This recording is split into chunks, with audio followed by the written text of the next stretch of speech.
Indiana Newsdesk is made possible in part by the following: IU Health Southern Indiana physicians, primary care and specialty care providers now accepting new patients in Bloomington and throughout South Central Indiana. siphysicians.org. Main Source Bank, headquartered in Greensburg, Indiana, offering products and services to fit every stage of life. More information at mainsourcebank.com. Main Source, life needs a great bank. Member FDIC and equal housing lender. Smithville Fiber, the Gigacity Company. Fiber Internet, HD, and digital IPTV in Southern Indiana. More information at smithville.com. And by WTIU members. Thank you. Coming up on Indiana Newsdesk. President Trump's executive order on immigration has created a lot of anxiety around the globe. This sort of prophylactic ban is not effective as a national security strategy. Still, some Hoosiers are applauding the president for making good on a campaign promise to institute extreme vetting for immigrants from terrorism hotspots. I've been very thrilled with all the executive orders that he signed last week. Ahead, how Hoosiers are being impacted by the order and what it means for the future of refugee resettlement in the state. A proposal to expand pre-K is getting tangled up in the ongoing feud over private school vouchers. Coming up, how proposed legislation would create another pathway for families to become eligible for vouchers. And you'll want to meet this 8-year-old. I paint pictures. Coming up, how she's using one of her favorite hobbies to help refugees. Those stories and more right now on Indiana Newsdesk.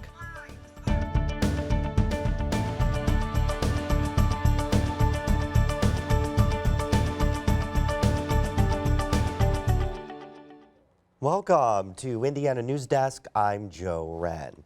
Well, today on Indiana Newsdesk, we're going to take a look at how President Donald Trump's executive order on immigration is playing out in Indiana. From refugee resettlement programs to those that are happy to see the immigration and travel, Hoosiers are reacting to Trump's announcement.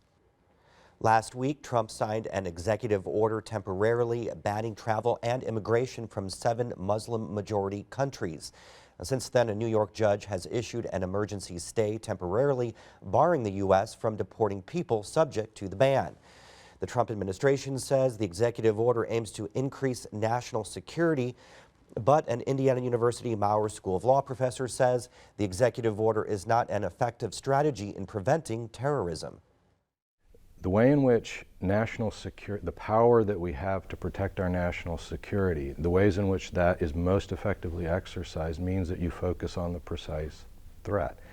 That means the vetting process is really the critical thing here. You're looking for those people who might be dangerous. While no refugees or travelers have been detained at the Indianapolis International Airport, the ACLU of Indiana says many Hoosiers have relatives who were impacted. The organization filed a Freedom of Information Act request yesterday to get more details about how the Trump administration is executing the executive order and how many people have been affected. The ACLU of Indiana says the actions don't make the country any safer. Well, there's been an incredible amount of vetting done to refugees across the world. And that's been going on for years and years. And the minimum amount of vetting that refugees receive is 2 years. The ACLU of Indiana is working with its affiliates across the country to help family members of Hoosiers impacted by the bans. The Islamic Society of North America is calling the executive order on immigration un-American. ISNA is one of the largest Islamic organizations in the country and says the temporary travel and refugee ban is misguided. Unfortunately, the United States has a history of scapegoating certain ethnicities or religions. You can ask the Irish, the Catholics, the Jews, the Japanese Americans. We've always needed somebody to point our finger at.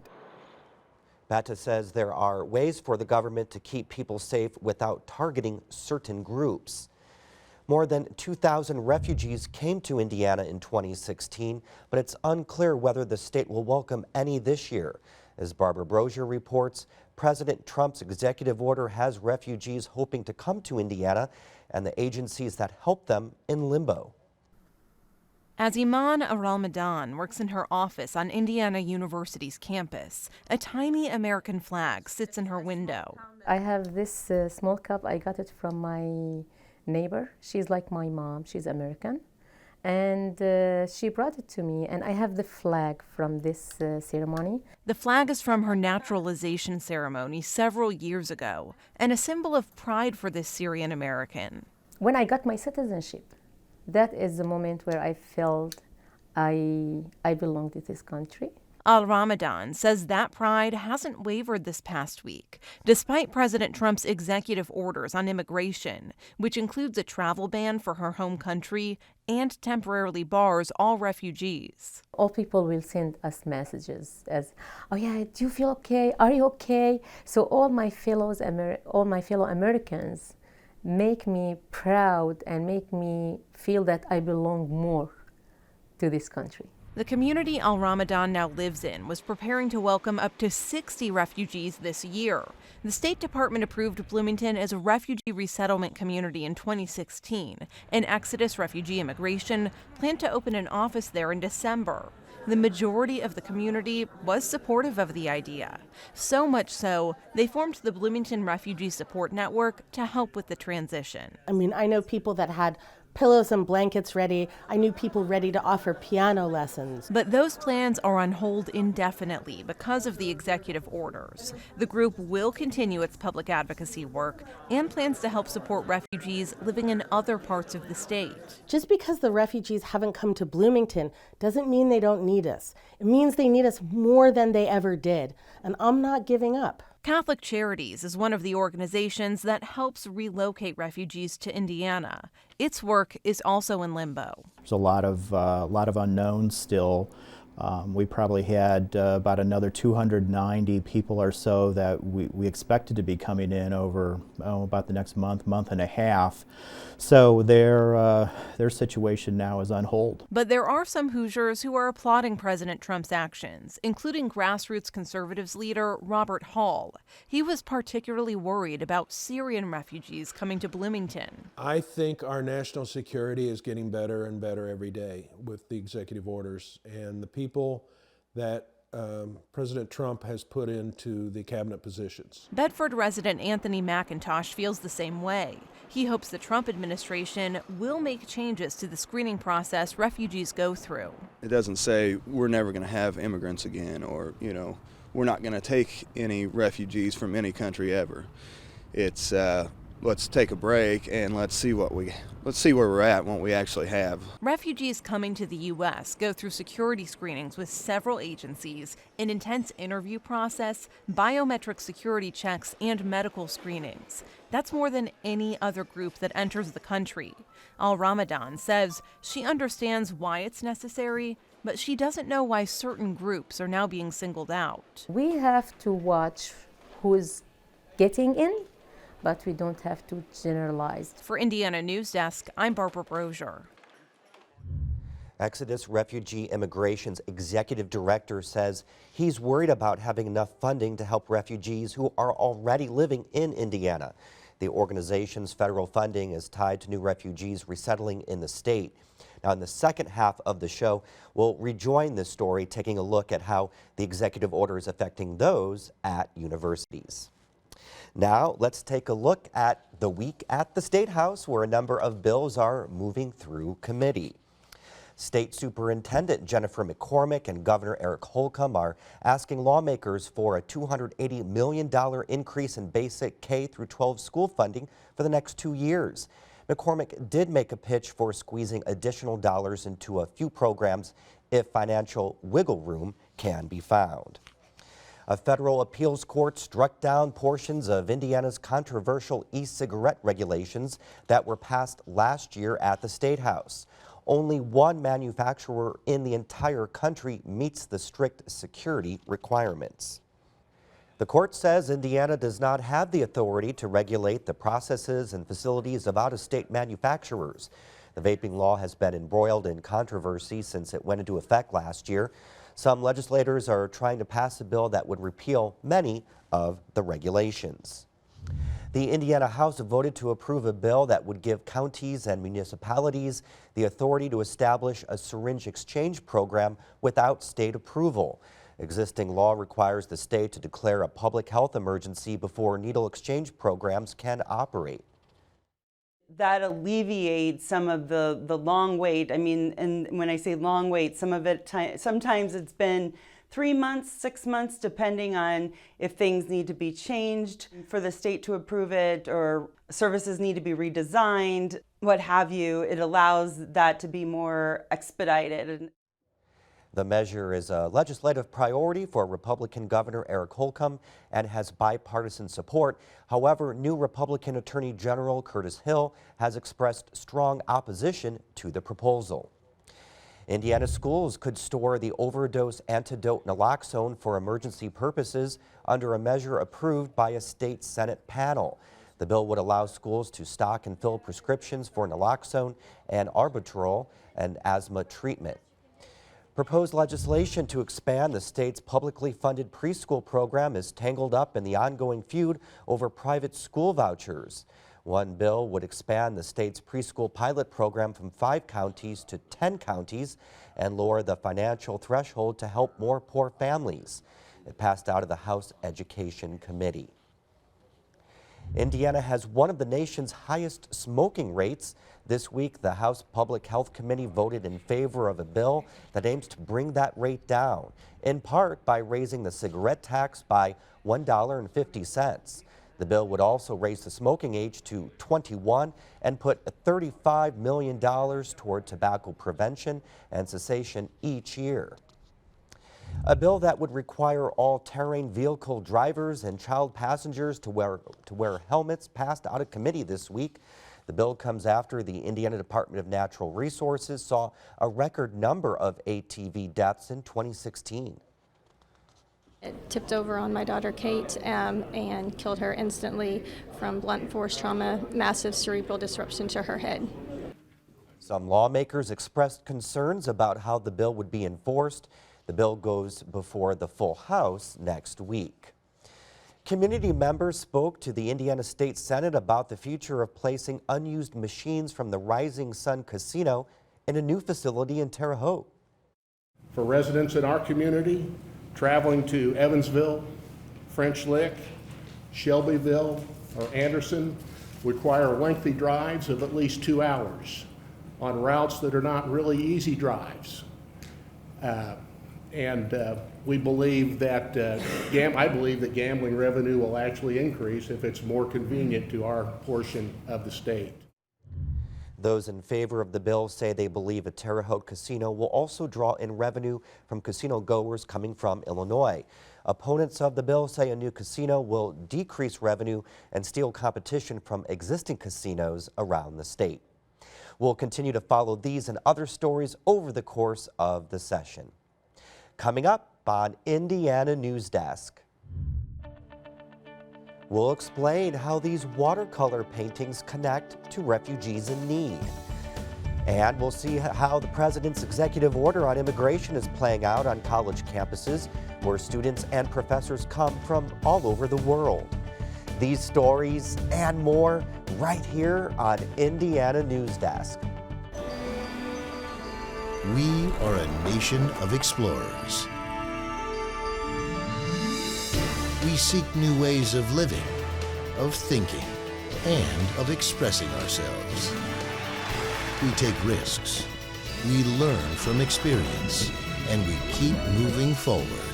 That's why we encourage and celebrate the explorer in all of us.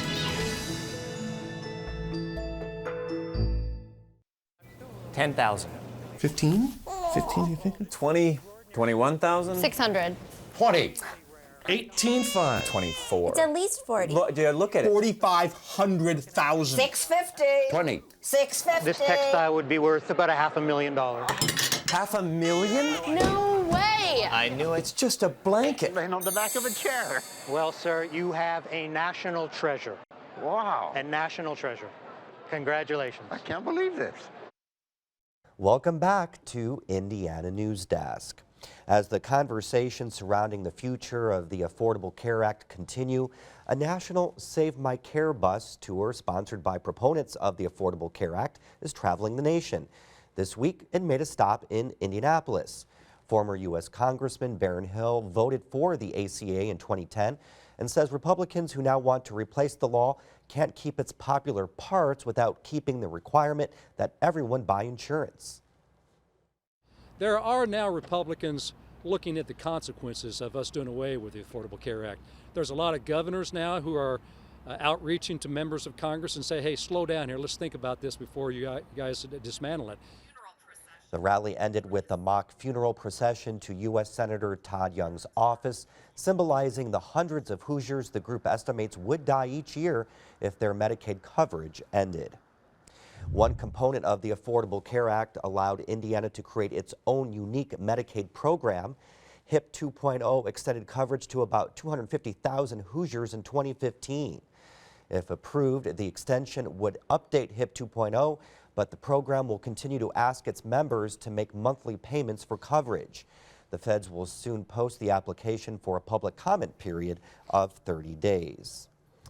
Two of Indiana's Republican representatives in Congress are among 17 lawmakers who signed a letter asking House Speaker Paul Ryan to fast-track consideration of a bill that would permanently repeal the medical device tax.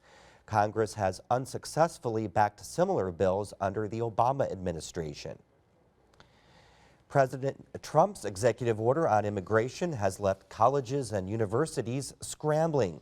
International students and faculty across the state are changing or canceling travel plans for fear of not being able to return to the country. Peter Balanan-Rosen reports. For Babak Sarajay, it's routine by now. As a celebrated physicist at Indiana University, he travels abroad 3 or 4 times a year for work. Last Saturday, he was heading to Israel. I left my house at 8:30. I took a shuttle to the airport. Of course, Sarajay had been monitoring the news about the travel ban. He's a legal resident of the U.S. and a dual Canadian-Iranian citizen. I thought that this is not going to happen or apply to me. I can still, take my trip, and that's why I started my trip. But it did apply to him, simply because he comes from Iran. And that makes Sarajay one of about 100 Indiana University faculty and staff affected by Trump's order. And he was at the airport, about to head out of the country. I checked with the airline representatives there about this, and they said, they had some memo that permanent residents were not affected. So I checked in. But when the connection landed in Newark, it had all changed. Sarajay checked the news. Protesters were demonstrating at airports, and he saw reports that dual nationals from the 7 countries could also be barred from returning to the U.S., people like him. So basically everything that I thought would protect my return home was gone at that point.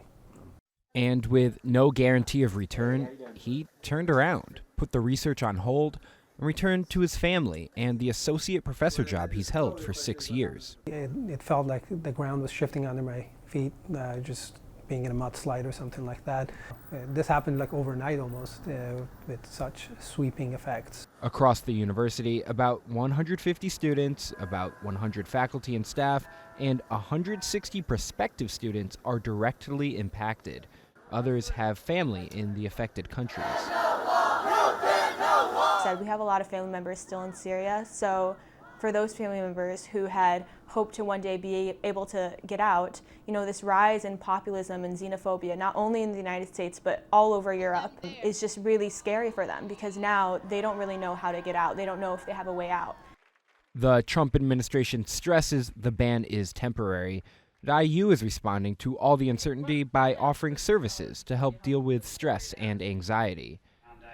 The university is asking students and faculty alike to play it safe right now and stay put. For Indiana Newsdesk, I'm Peter Balanan-Rosen. Presidents at universities across the state are joining IU in condemning the order. Mitch Daniels, the former governor and now Purdue president, issued perhaps one of the most scathing responses. In a statement, he wrote, "The president's order related to immigration is a bad idea poorly implemented, and I hope that he will promptly revoke and rethink it. If the idea is to strengthen the protection of Americans against terrorism, there are many far better ways to achieve it. Around 100 of Purdue's 40,000 students are from the countries named in this week's executive order. And it's not just immigration that the president is targeting with executive powers. Trump has signed a flurry of executive orders since taking office. Now, this week I spoke with former Congressman Lee Hamilton about the use of executive orders. He says the orders can be overturned by law, ruling presidents and subsequent presidents, but as long as they're on the books, they have the force of law. I asked him if there have been many executive orders when looking at past presidents. No doubt about it. Presidents, including President Obama and President Trump, are thwarted, stopped, delayed oftentimes. The legislative process is very slow, getting something through the Congress. The Congress has become dysfunctional in many ways. So presidents just say, I'm going to act on my own. So there has been a rapid increase of executive orders over the past decade or more. It's not a healthy development in our government because what it does, it cuts down consultation among the branches, particularly between the Congress and the president. It lets the president act more on his own rather than through consultation. I don't think overall it's a healthy development, but I don't think it's going to stop either. And you talked about Congress. What about the courts? What role do the courts have in approving or not approving these executive orders? Well, the courts can declare an executive order unconstitutional. They can say it contradicts other laws. They have full authority to review an executive order. Now that has to come before them, of course, in some kind of a contested case before they can issue a ruling. But the courts have a checks and balances on executive orders, just like they do for legislation passed by the president and the Congress. The executive order on immigration, of course, has garnered the most attention lately. Is that something that he put a time frame on it? So is that something that has to end at that certain point, or could it continue indefinitely? Well, it's his choice. He can certainly continue it if he wants to. That's a very sweeping ban and very far-reaching, and apparently done without very much consultation, even within the executive branch, but issued largely by a few people in the White House. So that kind of an executive order is worrisome, really worrisome. From my point of view, executive orders are not desirable, maybe understandable. In this case, where you don't even consult with the head of the Department of Homeland Security on immigration directive orders, that's really worrisome. Well, since Republicans have control of the Congress, why not just go through the regular order through Congress? Well, the regular order is the legislative process, and that takes time. You have days, months. Congress is not a fast-acting body. So presidents get impatient and they choose to act on their own. But in our system of government, where you have representatives of all of the American people, where you have an elaborate, time-honored process of making law, that's the better way to go. It's not the quickest way to go. And many people are wondering how they can help refugees. And one young girl in Indiana is using a special skill set. Since December, before the executive order was enacted, Saya Hauser, with assistance from her family, has raised about $2,000 to help refugees. Hi, I'm Saya, and I paint pictures. I heard about a war, and then I painted a picture for it. We started Saya's fundraiser in December, I think, and what we decided to do was to ask Saya to leverage her own talents. She's quite a good artist, and she loves to make watercolor paintings, and so we thought it might be a nice idea for her to offer to take commissions for her watercolor paintings and in exchange for donations to the International Rescue Committee, which is a fantastic nonpartisan organization that provides direct services to refugee children and their families. I use watercolors.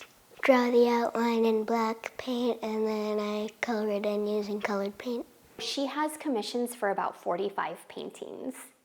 She has to make like 30 more or so. This is a longer term project, but she's quite productive and she can churn them out pretty quickly too. I think she's learning a lesson that it doesn't matter how small or large of an effort she makes, she can always find a way to help others, and that using her own natural talents is a beautiful way for her to channel empathy and help other people. And that's the end of this program. Follow us online at WTIUnews.org. Indiana Newsdesk is made possible in part by the following: IU Health Southern Indiana physicians, primary care and specialty care providers now accepting new patients in Bloomington and throughout South Central Indiana. siphysicians.org. Main Source Bank, headquartered in Greensburg, Indiana, offering products and services to fit every stage of life. More information at mainsourcebank.com. Main Source, life needs a great bank. Member FDIC and equal housing lender. Smithville Fiber, the Gigacity Company.